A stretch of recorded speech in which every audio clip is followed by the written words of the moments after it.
Back in the spring of 2008, I went to my second ever racetrack in America since moving to Florida from Puerto Rico back in mid 2007 called Lakeland Motorsports Park.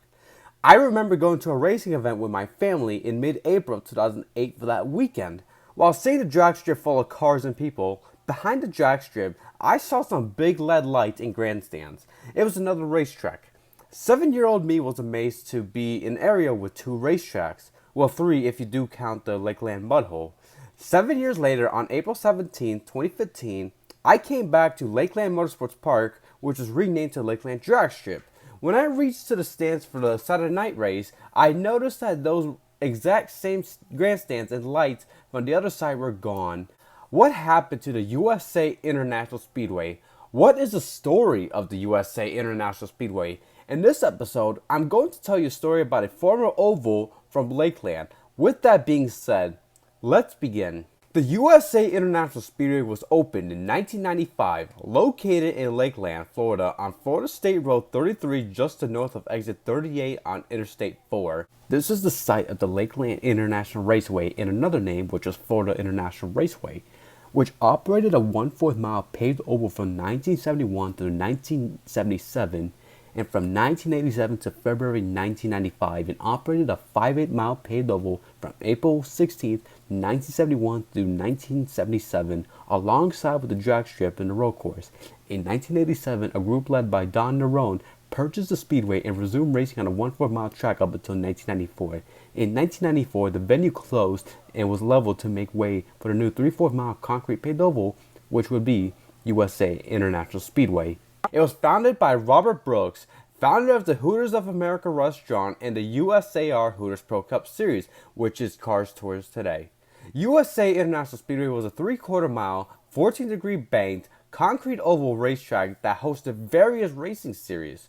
The USA International Raceway hosted the USA Hooters Pro Cup Series, which is now the Cars Tour, like I said, since 1997, which hosted 40 races in the span of 11 years. The ASA National Tour raced there for 5 races between 2000 to 2004, the NASCAR Southeast Series for 3 years between 1999 to 2001, and even the ARCA Racing Series raced at the USA International Speedway once back in 2007 for the second race of the 2007 ARCA Remax Series season. Bobby Santos III was the pole sitter and James Buescher would win the race. The race also had 18 cautions. There were so many cautions the race lasted 2 hours, 37 minutes, and 32 seconds. I would like to do a Racing Stories video on it despite lack of footage and no coverage broadcast of the race. However, I haven't found one single picture of the 2007 ARCA race at Lakeland. Therefore, I don't think I can do a video about that race. Also, there was some testing for ARCA, CRA Super Series, and even the NASCAR Cup Series. The USA International Speedway provided thrilling racing thanks to its combination of long straightaways and tight corners. Not only that, the track demanded a challenge for engine tuners and also a challenge for tough chassis to get around the nasty bumps of the USA International Speedway. A tough track indeed. It's like a short track feeling and a challenge between drivers and machines to get around the track. Unfortunately, there will be some bad news. Back in 2007, there were rumors and rumbles about the track being sold off and bought. However, on May of 2007, on the website of Polk County Property Appraiser, the speedway was bought by the holders of the track, which is based out of Clearwater, for $6.2 million. The track sat on 47 acres and had a taxable value of just less than $2 million.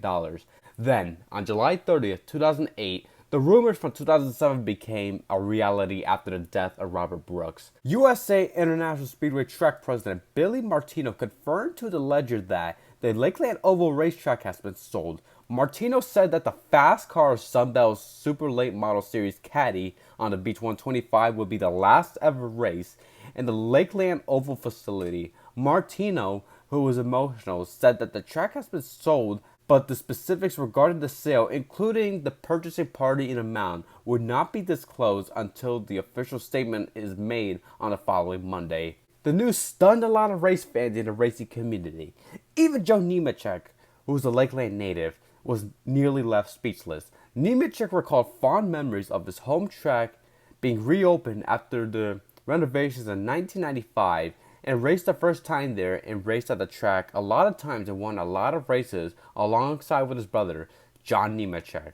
After the death of Robert Brooks, Hooters decided to take their marketing in a direction that lessened its focus on racing.